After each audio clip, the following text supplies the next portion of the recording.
Rose, só um momentinho só, tá? Tá tendo um Tá, problema no Face e não tá subindo a live. Eu só vou verificar o que está acontecendo. 2 tá bom. minutos.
Voltamos, Rose, agora eu vou colocar você no ar.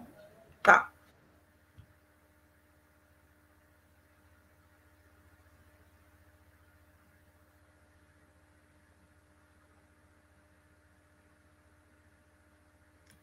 Boa tarde a todos que nos acompanham aqui na live do Projeto Reconexão Periferias, que é uma iniciativa da Fundação Perseu Abramo, que existe há mais de 2 anos, e tem 3 eixos temáticos principais: a cultura, o trabalho e a violência.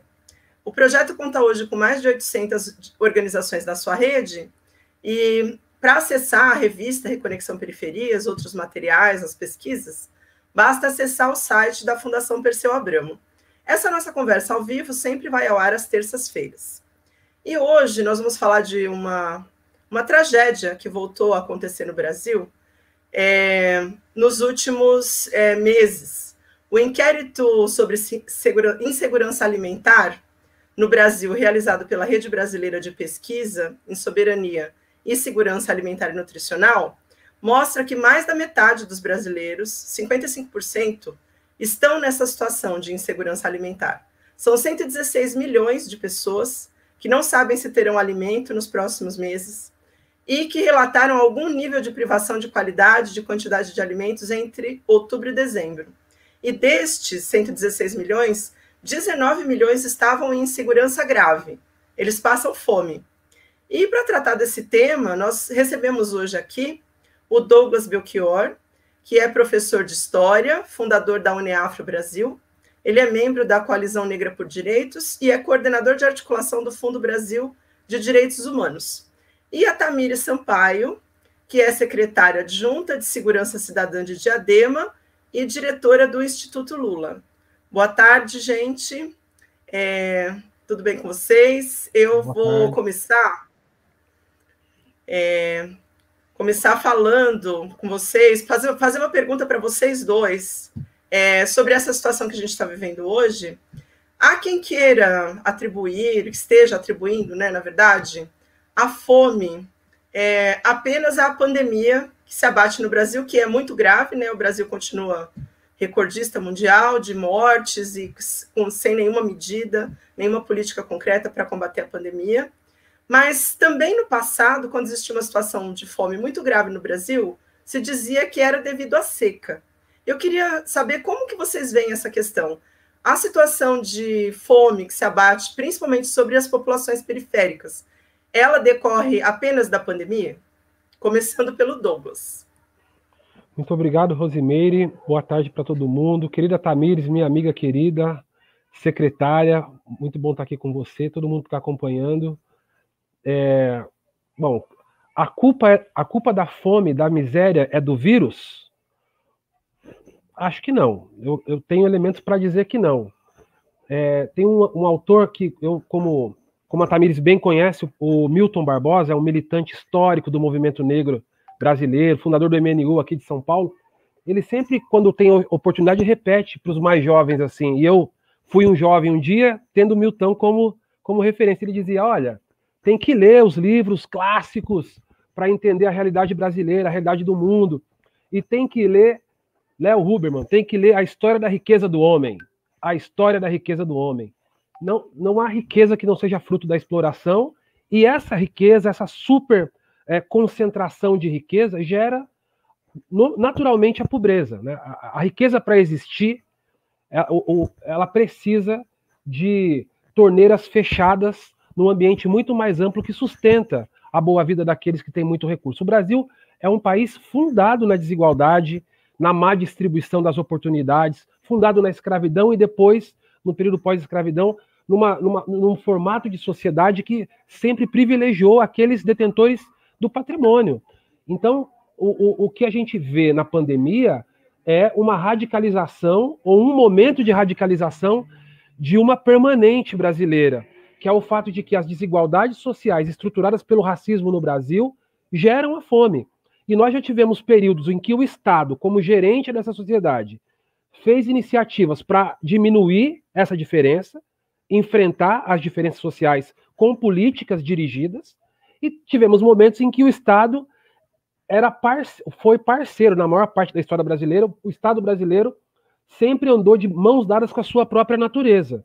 Nós tivemos um momento de contradição de governo, né, na história do Brasil, que foi quando Lula e depois Dilma governaram esse país. E teve momentos dos seus governos de contradição entre a natureza do Estado brasileiro e o que ele poderia fazer para enfrentar as desigualdades que ele mesmo promove. No caso atual, nós temos um Estado de natureza genocida e desigual, que faz dessa ideia da desigualdade o parâmetro base para a organização da sociedade, mantendo os de baixo sempre embaixo e concentrando riqueza nos da ponta.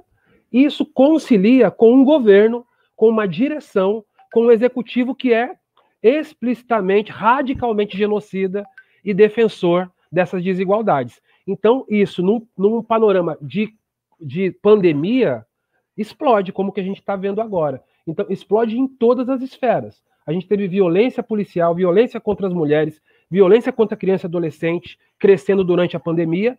A fome é mais um dos elementos que são frutos da realidade histórica estruturada brasileira, que grita aos nossos olhos nessa pandemia. Agora, a fome é um elemento muito, muito difícil, simbólico, né? Fome tem um lugar, né, especial entre todas as desgraças. E talvez por isso a gente ainda guarde atenção para isso.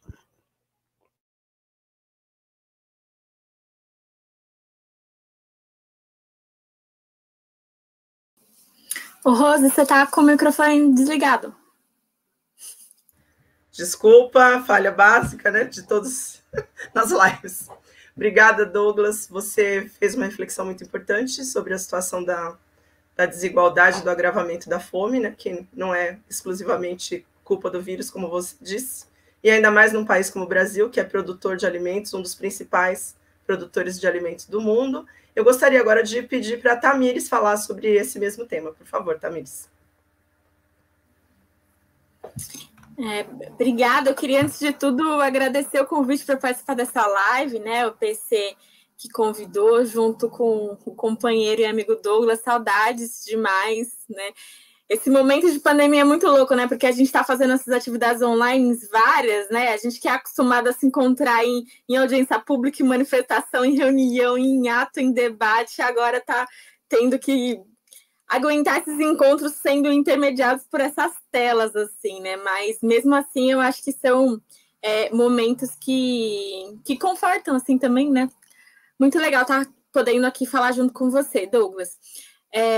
Eu acho que o Douglas ele já falou assim tudo, assim, concordo muito. Não dá para a gente falar que a pandemia, né, que trouxe a fome para o Brasil, ainda mais um Brasil em que mais de 2/3 da nossa história foi marcada pela escravidão, e que a gente tem uma população, né, a população negra que foi escravizada, que até hoje é criminalizada, que é encarcerada, que sofre um processo de genocídio. A gente está falando muito sobre genocídio, sobre como o Bolsonaro, ele é um presidente genocida, um presidente que promove uma política de morte, mas é importante que a gente entenda que a denúncia contra o genocídio, uma denúncia contra uma política de morte, ela já é feita há muitos anos no nosso país, né? Há muitos anos tem uma parcela da sociedade brasileira que é relegada à miséria, né? Que é destinada à criminalização, que é destinada à exclusão social, à exclusão racial, né? Uma parcela da população que tem raça, que tem cor, e não à toa é a mesma parcela que hoje, durante o processo de pandemia, não só é a que mais está sendo atingida, né, pela Covid em si, na perspectiva de doença, né? A população negra brasileira é a que mais morre, né, decorrente do coronavírus agora durante essa pandemia, mas também é a que mais sofre em relação às consequências diretas causadas por esse processo de pandemia vivido em um governo como esse governo que a gente está, né? Então, quando a gente fala sobre o aumento do desemprego, a maioria da população desempregada que perdeu o emprego, que está desempregada agora, é negra.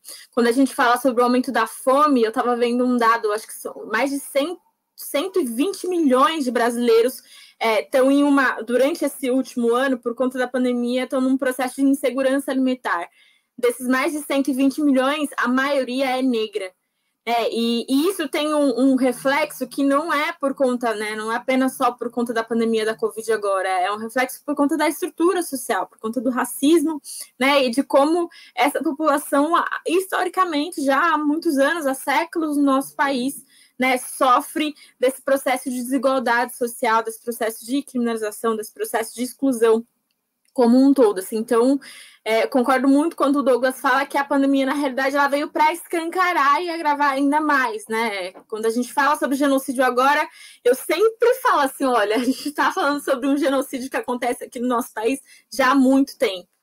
Né, o que acontece é que agora vocês estão percebendo que uma política de morte, ela tem um reflexo na sociedade como um todo, porque quando a gente naturaliza, né, que a cada 23 minutos um jovem negro morre no Brasil, que a cada 2 horas uma mulher negra é assassinada no Brasil, quando essas mortes são naturalizadas, quando isso não choca a população brasileira e quando a gente não se movimenta para fazer com que essas mortes como um todo não sejam acabadas, né, como um todo, o que acontece é que essa naturalização da morte, a naturalização dessa política, né, de desigualdade, ela se generaliza para a população como um todo. E aí, quando a gente vê números absurdos como 4.000 mortes por dia, né, como a gente acompanhou há alguns dias atrás, isso não gera como se diz, isso não gera uma movimentação imediata do governo para impedir que isso aconteça. Isso não gera uma mobilização imediata da sociedade, inclusive civil, para tentar modificar isso, porque já existe um processo histórico de naturalização de mortes, né, em especial de morte de uma parcela da população que é negra e periférica, que é que mais está morrendo, que é que está mais passando fome, que é que está mais passando por esse processo de desigualdade. Então, não, né? Esse processo da fome, não, acho que a pandemia ela escancarou mais, ela evidenciou mais, mas ela não é a única responsável pelo que está acontecendo agora, com certeza. Obrigada, Tamires. E a gente está vivendo mais de um ano, né, nessa situação de pandemia já, e a gente já falou sobre isso até em outras lives aqui do Reconexão, que as populações periféricas, elas acabaram iniciando um movimento de solidariedade, porque uma vez que o Estado não está fazendo seu papel, as pessoas acabaram desenvolvendo um movimento de solidariedade para se cuidar dentro dos territórios. Eu queria pedir para o Douglas comentar um pouco sobre os lugares que ele circula e as organizações que ele atua. Como é que está sendo essa organização? Olha, Rose, no ano passado, no início da pandemia, eu sou de um movimento chamado UNEAFRO Brasil, todo mundo aí pode conhecer, pesquisar na internet, UNE com E, uneafrobrasil.org.br. E nós somos uma organização da área da educação, né? Nós somos Movimento Negro e de Educação, enfrentamento ao racismo pela educação. Eu sou professor de história. A natureza e a nossa vocação é para o campo da educação. E a gente vem de uma tradição do movimento popular que sempre fez críticas ao que a gente conhece como assistencialismo, como fisiologismo, como o uso da pobreza para interesse político de determinados grupos, que a gente sabe, morando em periferias, como é que funciona, não é?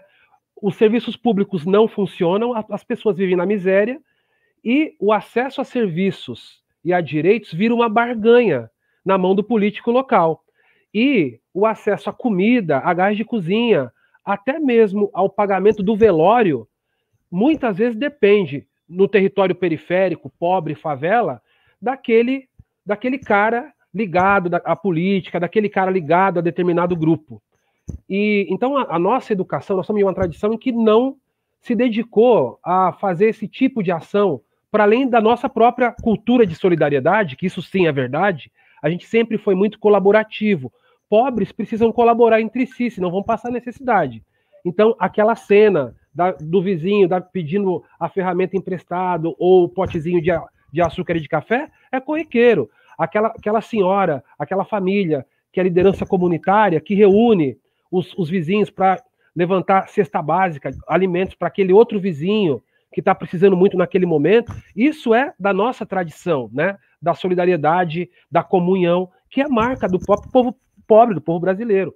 Agora, o atendimento nessa proporção a gente inaugurou ano passado, a gente nunca fez e sempre teve críticas e muito cuidado e muito receio para fazer, para não colocar as pessoas que precisam numa situação de constrangimento, para não parecer que o que a gente faz é se aproveitar politicamente dessa situação de miséria. Então, no começo do ano passado, tinha quase assim, entre nós do movimento negro, da UNEAFRO pelo menos, é assim, ó, vamos entregar, mas com a maior descrição possível, uma coisa assim. Mas hoje, um ano depois, Rose, Tamires, um ano depois, quase 400 pessoas mortas depois, com a desgraça instalada, o clima mudou. É outra coisa. A pessoa está na fila, é outro contexto do que era no passado, muito pior, porque existe um reflexo de insatisfação muito maior nas comunidades, as pessoas estão revoltadas, elas estão insatisfeitas, elas acham, inclusive, que é obrigação dos grupos entregar a cesta básica, certo? E há uma reação, às vezes, raivosa, porque os grupos sociais no país inteiro é impossível atender a demanda. Então tem uma raiva, tem um ódio em relação à situação, ao estado de coisas. E que nós, do movimento, precisamos politizar. Porque, no final das contas, a raiva é contra os responsáveis que nos trouxeram até aqui. Mas isso não está elaborado. As pessoas não entendem direito. Porque são atacadas com fake news o tempo todo, são educadas pela grande imprensa, que mesmo falando de pobreza, tergiversia essa questão, não vai ao âmago da questão. O fato objetivo é, grande parte das pessoas que estão nas filas das cestas básicas hoje estão porque o governo o governo cortou o auxílio emergencial, por exemplo. O governo diminuiu agora o auxílio emergencial. né? O governo não fez políticas para conter o vírus, o governo não deu conta na economia de impedir o aumento do gás, o aumento do arroz, o aumento da carestia dos alimentos. Então, há, obviamente, para nós, isso é explícito, um fundo político na realidade que nós estamos vivendo, mas que não é explícito para a massa da população. E nós, então, enquanto movimento, nosso papel é politizar esse processo. Então, desde o ano passado, os movimentos têm feito essas ações de apoio humanitário com uma primeira missão fundamental, colocar comida na mesa de quem está com fome. Esse é o motivo principal, e tem que ser feito. E mesmo as campanhas que não têm esse lado mais politizado, vamos dizer assim, cumpre um papel importante agora, porque agora, dane-se a política, as pessoas têm que comer. E não importa por quais meios, elas precisam comer. Então essa é a primeira tarefa. Agora, a tarefa seguinte, se for possível, e se houver propósito na ação, é como que a gente organiza essa revolta? Como a gente organiza essa raiva? Como a gente pode politizar esse processo? Como podemos levar ao entendimento coletivo de que o aumento da miséria, a pobreza, esse estado de coisas que a gente vive, a falta de oxigênio, tudo relacionado com a falta de equipamento no SUS, com a negação da vacina, isso tudo é um combo que gera a desgraça que a gente está vivendo, que é um ambiente de guerra. Milhares de mortos de um lado, milhões de famintos do outro, e com o país derretendo na nossa cabeça, com o nosso povo sofrendo de fome. E eu falei no início, os outros problemas estruturais brasileiros, eles não desapareceram, Rosimeire, certo? As pessoas continuam precisando de hospital por outros motivos, e agora tem menos do que tinha antes. As pessoas continuam precisando de emprego, e hoje tem menos do que tinha antes. A polícia está matando mais do que matava antes. As crianças estão sendo violentadas em seus direitos muito mais agora do que antes.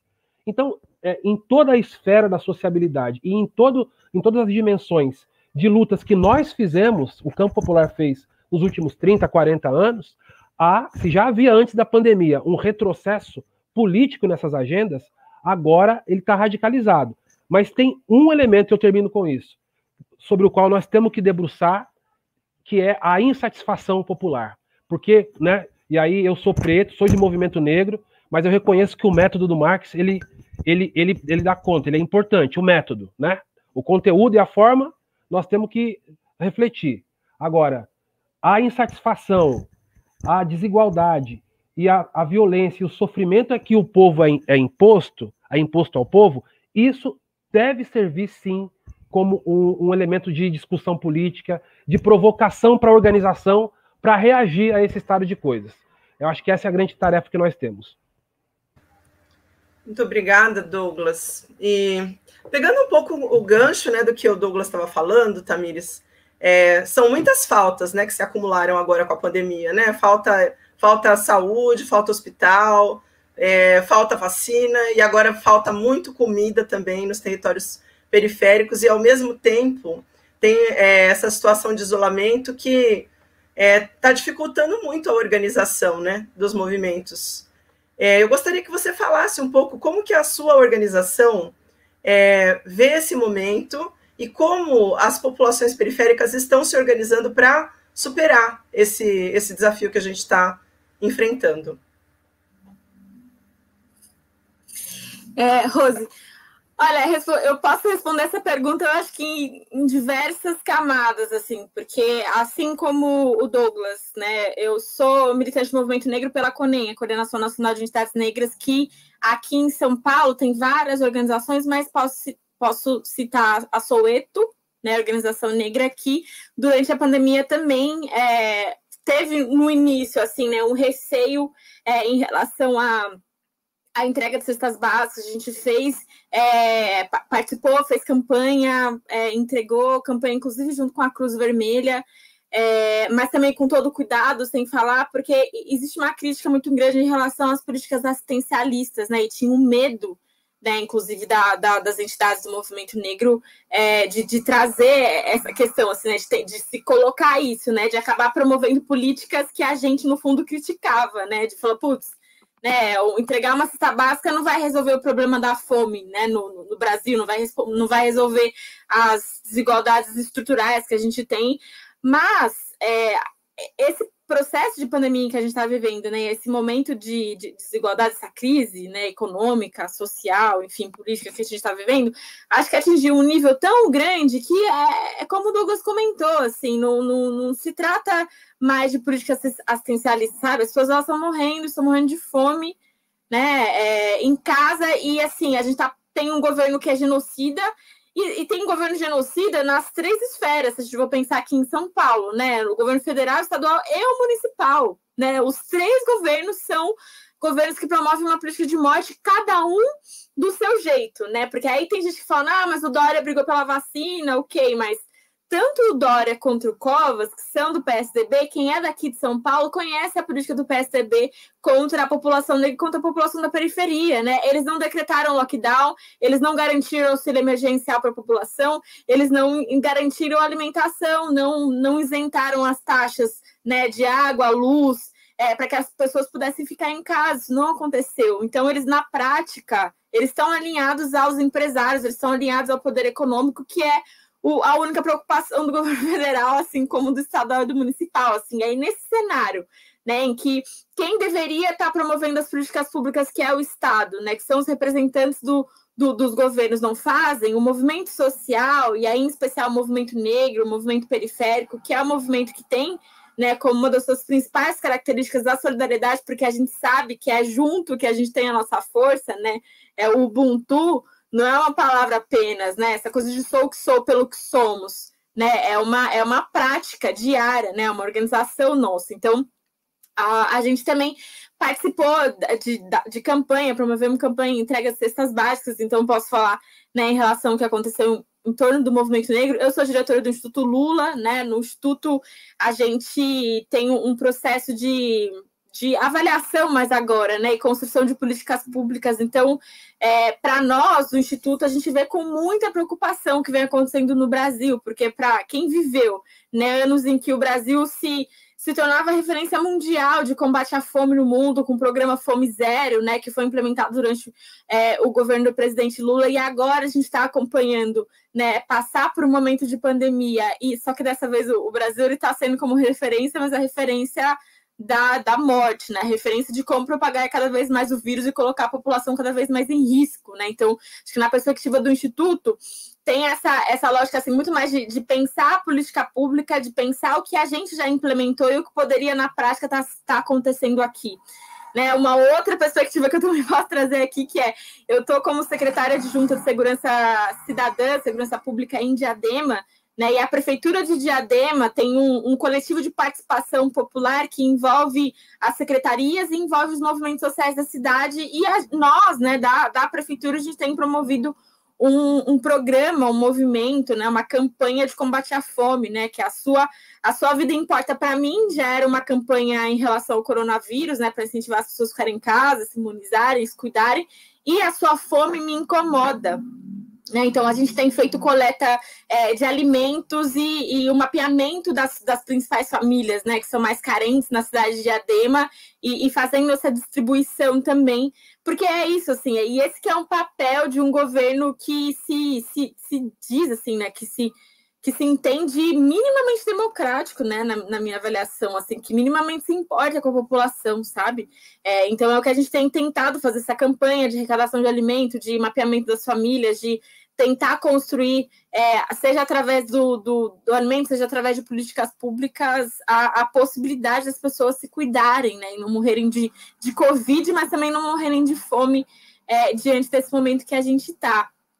E aí, assim, eu acho que trazer um pouco essas visões, né? Eu fiz questão de dar pelo menos esses 3 exemplos, porque é isso, é um movimento, um estudo relacionado, né, a pensar a política pública e uma ação, né, de um governo municipal, de uma gestão de esquerda, que é a gestão do Felipe, assim, para mostrar como que faz diferença, assim, né, a atuação do movimento social, mas também a forma como a gente vê o que está acontecendo no Brasil, assim, e como faria diferença se a gente tivesse, né, atualmente governos, né, que quem deveria de fato estar promovendo essas políticas, que tem um compromisso com a população, ao invés de ter um compromisso com o poder econômico, né, na prática que acontece. E acaba sendo, inclusive, uma contradição que, na minha avaliação, não existe, porque não, eu até fico conversando com alguns amigos, estava falando sobre isso, assim, como que eles acham que as pessoas elas vão consumir, né, vão continuar girando essa roda do capital aqui no Brasil,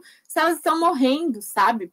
Não existe trabalho sem trabalhador, não existe consumo sem consumidor, e as pessoas no Brasil estão morrendo. Então, mesmo pensando numa perspectiva capitalista, sabe, de só pensando no lucro, não faz sentido o que está acontecendo, essas políticas que estão sendo promovidas aqui, não fazem sentido, né? Só fazem sentido se a gente for pensar que é, de fato, uma política para exterminar a população brasileira, assim, em especial a população mais pobre, que é uma população que já estava sendo exterminada, que já estava sendo colocada em um processo de perigo assim, muito grande. Então, é só continuação na prática, né, dessa política de morte, dessa política genocida que já estava acontecendo antes no país. Obrigada, Tamires. Eu queria fazer uma pergunta agora para o Douglas, que é professor de geografia. Agora a gente saiu aqui em São Paulo da fase roxa, né, entrou na fase vermelha, mas na prática não mudou basicamente nada. E vão reabrir as escolas. Existe uma justificativa para reabrir as escolas que está relacionada com a fome, que tem pessoas que dependem da escola para se alimentar. O que você pensa dessa política, Douglas? Você acha que o governo não teria mesmo uma alternativa para atender essas crianças que precisam ir para a escola? E de que forma isso afeta a vida dos professores? Não, essa justificativa é canalha, né? É absurda. Ela é absurda. Porque a preocupação com a fome demanda outras iniciativas que não aquelas que contraponham. Veja bem, se na justificativa deles a fome é resultado da pandemia, e para enfrentar a fome eles têm ações que são contrárias às que a gente precisa para enfrentar a pandemia, tem uma contradição em si na proposta. Né? Parece bem intencionada, mas ela tem uma contradição em si, porque a orientação no planeta inteiro é que você tem que diminuir a circulação de pessoas para diminuir a circulação do vírus. Acabou. Isso significa o menos possível. Mesmo com os professores vacinados, os jovens, as crianças, trocam o vírus entre si e levam para os seus lugares de convivência. Isso já está explicado pela ciência e já devia justificar o não retorno das aulas. Isso por si só. Agora, poxa vida, o Estado está preocupado em enfrentar o problema da fome e, ao mesmo tempo, enfrentar o vírus? Rose, Tamires, imagina comigo, eu queria pedir ajuda para vocês e quem está nos acompanhando aqui para fazer um exercício de imaginação, certo? De imaginação. Imagine vocês que nós temos governos comprometidos com enfrentar a pandemia e a fome que é decorrente dela, segundo a primeira afirmação.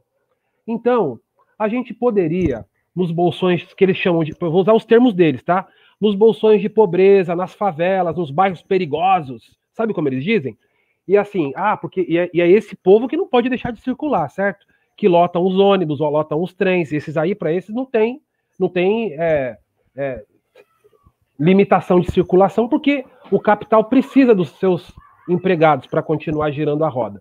Mas veja, a gente perde a oportunidade de ter todas as escolas, de todos os níveis, abertos à comunidade só para alimentar a comunidade. A escola pública é o instrumento do Estado, ele só compete com a polícia. Olha que bonito. Se tem um serviço do Estado que chega em todos os lugares, é a polícia, ainda mais os bairros pobres. Agora, tem escola em todos os lugares? Está precarizado, está caindo aos pedaços, não tem investimento, mas tem um prédio ali. Ele podia ser usado como ponto de mobilização a partir da iniciativa do próprio governo. Mas não tem recurso. Tem recurso, mas se não quiser usar, o governo poderia estimular as empresas a financiarem alimentos, junto com os movimentos sociais de base. A gente poderia ter grandes mutirões para manter a população alimentada com alimentos do agronegócio, com alimento dos bancos de alimento, com alimento dos feirões, certo? Com subsidiado pelo Estado da produção agrícola brasileira, da produção de agricultura familiar. A polícia, o exército, a aeronáutica, os bombeiros poderiam estar mobilizados para manter presença, para distribuir alimentos nos rincões desse país. Ou seja, a estrutura do Estado presente no Brasil inteiro poderia estar voltada para a lógica de grande multirão, para atender e responder ao problema. Se fosse um governo sério, teria vacina e essas estruturas poderiam levar as vacinas. Bom, não tem vacina, mas vamos levar comida. Isso é possível, isso seria possível se houvesse uma mobilização social e governos comprometidos com a pauta. Agora você imagine, eu ajudo a construir cursinho popular, Rosemira, há 20 anos. Então, o lugar sagrado da escola é a cozinha. Sabe como é que é? Assim, a escola é aberta para a comunidade, a cozinha fica fechada, ninguém pode entrar, por vários motivos, né? Você não pode usar a cozinha, porque pode deixar alguma sujeira, depois vai alimentar as crianças no dia seguinte, tem um monte de coisa. Mas as cozinhas são equipadas, tem fogão, tem gás, tem o alimento do Estado. Isso deveria estar sendo distribuído hoje, agora, aqui no meu bairro.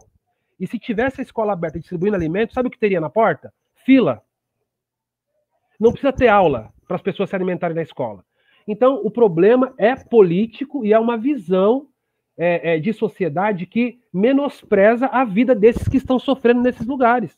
Porque se a vida dessas pessoas fossem importantes para quem governa, eles colocariam um instrumento a serviço disso. Não tem nenhuma dúvida. Por isso a Tamires está certa. É genocídio promovido pelo Estado e pelos governos em todos os níveis. Muito obrigada, Douglas. Muito interessante essa análise que você faz, que a escola poderia ser usada de outra forma, né? Sem expor as crianças, os jovens e os professores. Aí eu queria falar um pouco agora com a Tamires, né? Falando um pouco sobre essa perspectiva dos governos, o que os governos poderiam fazer para superar essa situação que a gente está vivendo. A gente ficou um tempo sem auxílio emergencial, mesmo o auxílio emergencial não contemplou todos os trabalhadores, todas as categorias, agora ele está sendo retomado com valor menor, e também os governos estão postergando o lockdown, porque dizem que a economia precisa funcionar e se recuperar. Se estabeleceu, na verdade, uma falsa dicotomia, né? De que se tiver lockdown, a economia não vai funcionar. Eu gostaria que você analisasse um pouco essa situação, por favor, Tamires. Olha, eu acho que alguns países que fizeram lockdown mostram... Estava vendo uma notícia ontem, foi ontem ou foi hoje, não me lembro, não me recordo, de um jornal dizendo que daqui da América Latina o Brasil é o único país em que a perspectiva de crescimento econômico ela é negativa em detrimento ao ano passado, por conta da pandemia. Né? E parte da diferença, inclusive, do Brasil para outros países, não só aqui da América Latina, mas do mundo como um todo, foi que o Brasil se negou a fazer uma política de isolamento social mais severa, que é a política que ainda está sendo, né, recomendada pelos especialistas, pelos pesquisadores, enfim, por médicos, por entidades nacionais e internacionais em relação à medicina, né, que falam que para a contenção do vírus é fundamental que se mantenha um isolamento social severo, que as pessoas fiquem em casa, porque o coronavírus é um vírus que tem uma capacidade de disseminação muito grande. Né? Caso isso não aconteça, o resultado é o que a gente está vendo aqui no Brasil, que é a mutação de várias cepas, né? Inclusive hoje o Brasil ele é um perigo, não só aqui, né? Não só para nós brasileiros, assim, o Brasil hoje ele é um perigo mundial, né? Porque o que está acontecendo aqui no Brasil, essa verdadeira, como se diz, essa verdadeira omissão, né, dos governos em relação a não promover uma política de fato que garanta a proteção da população, está colocando o mundo inteiro em risco. Porque aqui no Brasil, só aqui no Brasil, a gente tem mais de 90 diferentes cepas da Covid. 90, é muita coisa, são muitas cepas. E assim, a gente tem visto o quanto essas mutações, elas são, inclusive, elas têm uma carga viral muito maior do que a Covid-19 encontrada, né, no ano passado. E por ter uma carga viral muito maior, a sua capacidade de disseminação é maior, a sua probabilidade, né, de mortandade é ainda maior, ou seja, coloca em risco mais ainda a população. E a sua possibilidade de mutação, inclusive, ela é maior, né? E isso significa que a probabilidade da gente ter uma mutação da Covid que seja imune às vacinas que até agora foram feitas é muito grande. Então, assim, a gente está passando por um momento aqui no Brasil em que a gente está brigando, né, para garantir mais vacina, né? Acho que a questão em relação à vacinação, o aumento da vacinação, tem uma briga a nível internacional, inclusive, né, para a gente conseguir garantir que venham mais doses aqui no Brasil, para que a gente consiga imunizar a população como um todo. Se ocorre uma mutação genética, né, do vírus, em que ele seja imune a essas vacinas que já foram criadas, a gente tem um problema, assim, a nível catastrófico, sabe?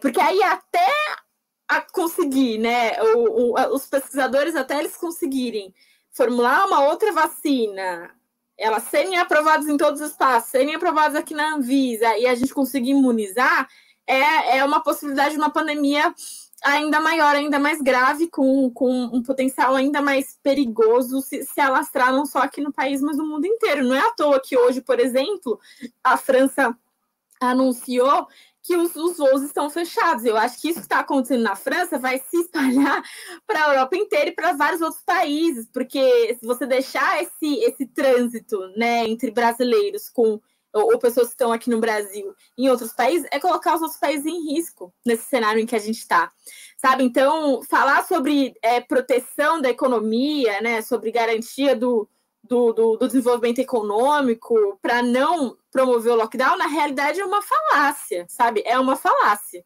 porque não tem nada a ver com economia, porque se a gente tivesse no ano passado, né, desde o início, em março do ano passado, quando a gente teve, né, os primeiros casos de Covid aqui, a primeira morte de Covid aqui, se tivesse fecha a fronteira, fica todo mundo em casa, o governo suspende as contas, sabe? Suspende as contas, garante um auxílio emergencial para a população, a gente não teria chegado nem perto do que a gente está chegando agora. E a gente poderia estar, por exemplo, não sei se igual, porque tem diferenças em relação ao território, tem diferença em relação ao número da população, mas tem alguns países no mundo hoje, como a Nova Zelândia, como a Austrália, que eles já estão praticamente assim, livres, entre aspas, da Covid, assim. Né? A população ela já está trabalhando, assim, andando normalmente. Então, a economia ela já está girando normalmente. E aqui no Brasil, o que está acontecendo é que a gente vai ficar, durante esse momento, assim, né, de fase vermelha, né, das instituições, dos mercados, né, dos comércios não poderem abrir completamente por muitos e muitos mais meses. Porque se a gente não tem uma medida concreta, né, para evitar a disseminação desse vírus, o que vai acontecer é que ele vai continuar se disseminando, as pessoas vão continuar se contaminando, vão continuar morrendo, os índices vão aumentar cada vez mais, né, e a população como um todo vai ficar cada vez mais em risco, né, e isso vai se alastrando pelo tempo, né? Então, quanto mais isso se alastra, quanto mais os governos eles evitam tomar essas medidas mais drásticas, né, em nome da economia, de salvar a economia, mais a realidade está colocando não só a economia em risco, mas está colocando em risco a vida da população como um todo. Assim, é absurdo, assim.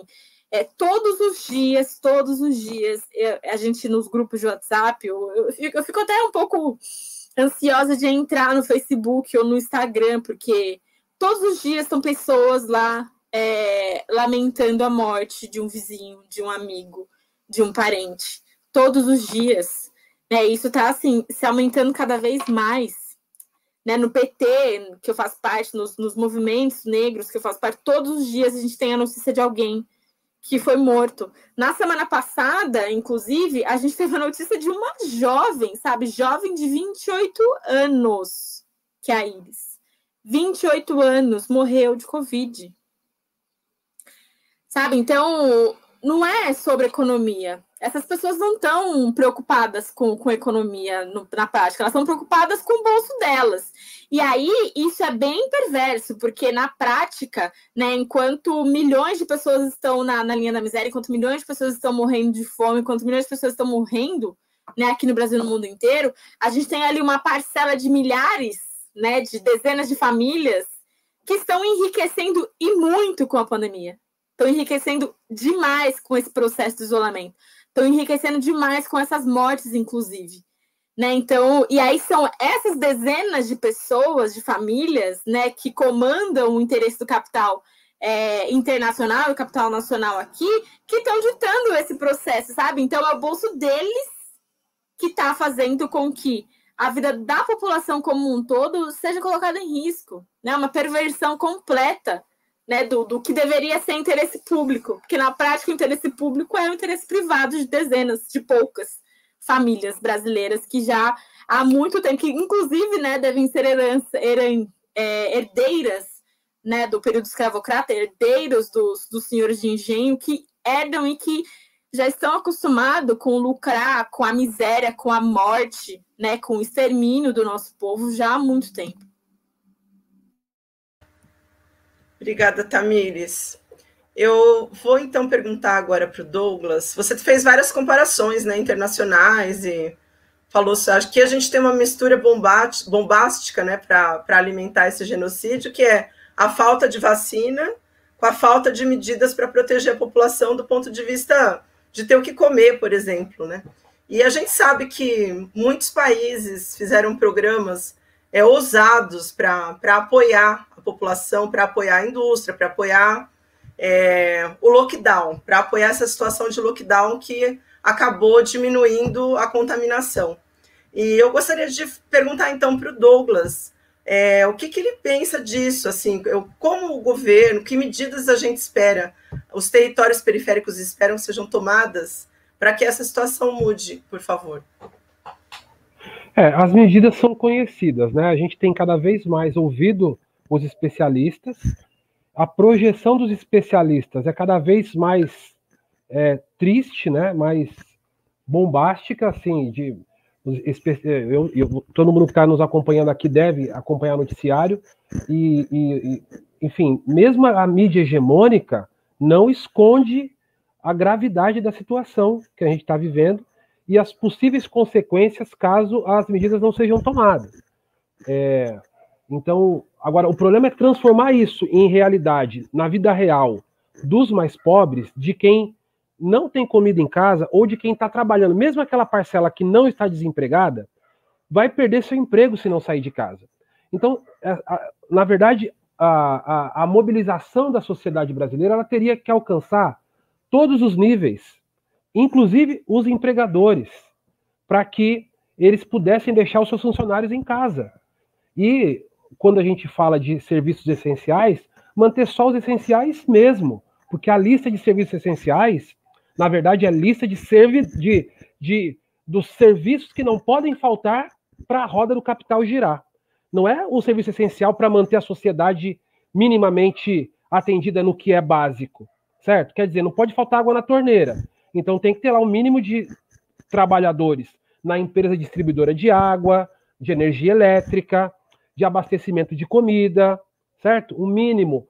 Tudo bem, na segurança pública, para quem defende, ok, mas um mínimo. Agora, a gente não vê diversos setores da economia, da produção, parando, porque precisa produzir para manter lucro, mesmo durante a pandemia. Isso para falar da parcela que ainda está empregada, que ainda tem algum vínculo, né? A grande maioria, a maioria esmagadora, a gente está entregando pela campanha, talvez dê tempo de falar da campanha, né? Tomara. Cestas básicas no país inteiro, pela campanha Tem Gente com Fome. E a gente está fazendo o perfil das pessoas que têm tido acesso, Tamires, à nossa bolsa. Assim, a bolsa de alimentos e benefícios.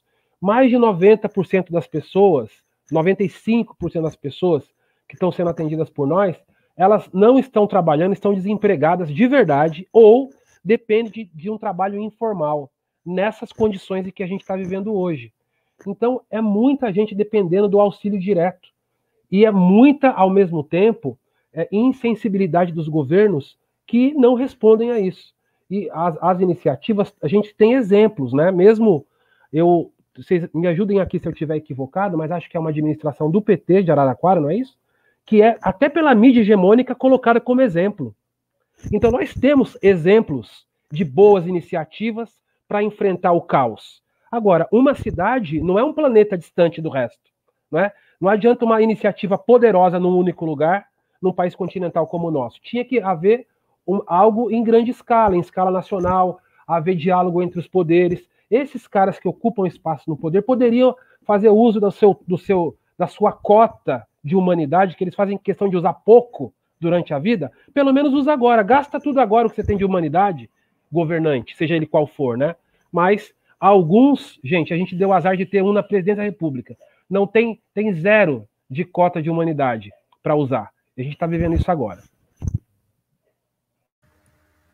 Obrigada, Douglas. A gente está chegando aqui ao final da nossa conversa. Então, eu gostaria de abrir agora para as considerações finais de vocês, começando pela Tamires, por favor.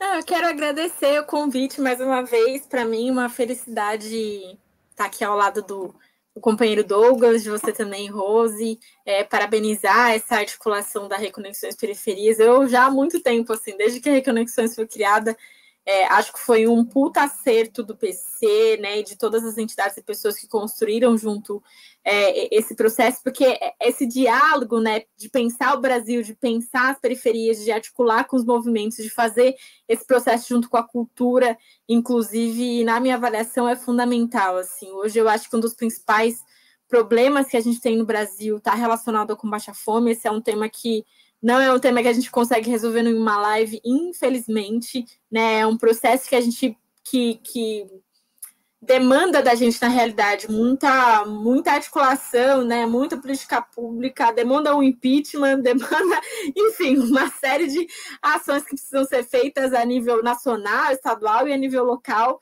mas sempre acho fundamental esses diálogos e essas trocas. Então, muito obrigada pelo convite. E é isso, acho que é auxílio emergencial para todos e todas, já no mínimo R$600, né? O que foi aprovado não dá para pagar nem o gás da família, né, durante o mês.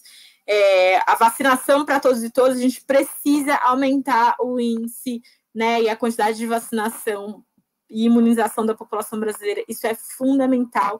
E a gente precisa que os governos eles tenham a responsabilidade com o povo, né, e decretem medidas de isolamento social que sejam, de fato, medidas que garantem o isolamento social, né? Então, a gente fala sobre lockdown, mas a gente precisa do lockdown, a gente precisa de vacinação, a gente precisa do auxílio emergencial para que as pessoas possam ficar em casa, possam comer, se alimentar e não se coloquem em risco, como é o que está acontecendo agora, assim. Então, é isso, é vacina, auxílio emergencial e lockdown já, porque senão, o que a gente está vendo, né, e acompanhando em relação à quantidade de mortes e a quantidade da disseminação desse vírus como tal vai ficar muito pior, né? Um ano depois a gente achou que ia estar muito, né, mais tranquilo. Daqui a um ano a gente ainda pode estar ligada com esse processo do vírus, assim. E tem várias entidades e articulações que estão construindo políticas e campanhas para responder. Então, acho que vamos junto aí fortalecer essas entidades, essas campanhas, para tentar dar uma resposta, né, de política pública numa perspectiva, né, de construção de movimento, de construção, né, da periferia, dessa solidariedade que é uma característica nossa, em resposta, né, que é uma política de valorização e de defesa à vida, né, em resposta a essa política de morte que os governos em todos os cenários, né, o federal, estadual e municipal, estão promovendo aqui na nossa cidade, estado e no país. Muito obrigada, Tamires, por ter aceitado o nosso convite. Eu gostaria, então, de passar a palavra para o Douglas e pedir para ele explicar para a gente como funciona a campanha. Tem gente com fome, como as pessoas podem contribuir, que eu acho que é muito importante, antes dele se despedir aqui de todo mundo. Muito obrigada, Rosimeire. Quero agradecer o Paulo Ramos, meu parceirão, meu grande amigo, que me convidou aqui para essa live. A Renata Braga, que está com ele lá. Um abraço para você, saudade. Tamires, muitos anos de correria junto. Estou muito feliz aí de você estar ocupando esse lugar importantíssimo. Você representa muito a gente, viu? Então, parabéns e vida longa aí na sua caminhada. A gente que cansou a pegar trem indo para Guaianazes juntos, não é não? Moramos na mesma quebrada, vizinhos de quebrada, então... É muito legal ver nosso povo ocupar lugar importante, porque é isso que vai mudar. O que tem de novidade para acontecer é o povo no poder. Somos nós, os pretos e as pretas no poder, e você é um exemplo disso aí. Muito obrigada. Rose, nós estamos com uma campanha incrível no ar, já há 3 semanas, se chama Tem Gente com Fome, está lá na plataforma temgentecomfome.com.br, inspirado num poema de Solano Trindade. tem gente com fome, tem gente com fome, tem gente com fome, dá de comer, mobilizando muita gente. É uma campanha feita a partir de um mapeamento construído pela Coalizão Negra por Direitos, que é uma aliança de movimentos negros em nível nacional. Então, nós fizemos um mapeamento a partir do trabalho já realizado em periferias, favelas, comunidades, quilombos, desde o Acre, passando pelo Amapá, chegando em Rio Grande do Sul, país inteiro, mais de 200 organizações nesse mapeamento. Então, é uma campanha que está levando alimento para uma localidade onde há um trabalho de luta por direitos humanos, por direitos sociais. Ou seja, não é entrega aleatória, embora toda entrega seja importante, essa não é. Ela se dá a partir de movimento social organizado espalhados pelo país, justamente no propósito de construir essa relação justamente com aquele povo que está mais precisando. Ele está ali numa situação humilhante de precisar de ajuda para comer. Isso é ruim para qualquer ser humano, né? Eu não desejo isso a ninguém, mas ele não está lá por culpa dele. E nós aqui entregando também não estamos aqui felizes com isso. Nós também estamos insatisfeitos. No caso da UNEAFRO, a gente queria estar dando aula. Nossos cursinhos oferecem aula, né? Estudo, educação. A gente não queria estar entregando cesta. Então estamos as duas pontas, indignadas com a situação. Então nós temos que nos juntar, nos unir para reagir a esse estado de coisas. Então a campanha tem esse espírito de fortalecimento do campo popular, do campo de direitos humanos, garantindo que essas organizações de base tenham condição de ajudar também materialmente. Porque é lógico, discurso é bom, ideologia, livro, tudo isso é importante, mas tem que estar com a barriga cheia. Tem que ter tomado café de manhã, almoçado no meio do dia, jantado à noite. Então a nossa tarefa é arrecadar recursos para isso. Você pode doar de R$1 a R$1 milhão, e esse dinheiro vai se transformar em comida. Essa semana, entre hoje e a próxima quarta-feira, a gente deve chegar nas mesas de 30 mil famílias no país inteiro. Eu convido vocês a conhecer essa campanha, a conhecer a Coalizão Negra, a conhecer a UNEAFRO Brasil. Eu deixei os links para vocês aí colocarem na internet, aí no chat. Muito obrigado pelo convite mais uma vez. Obrigado, Rosemary, pela paciência. Valeu. Eu é que agradeço, Douglas. Muito obrigada por ter aceitado o nosso convite. E nós vamos chegar ao fim aqui da nossa live. Na próxima terça, às 17 horas, estaremos de volta com os temas do projeto Reconexão Periferias. Boa noite a todas e todos que nos acompanharam até aqui. Até a próxima.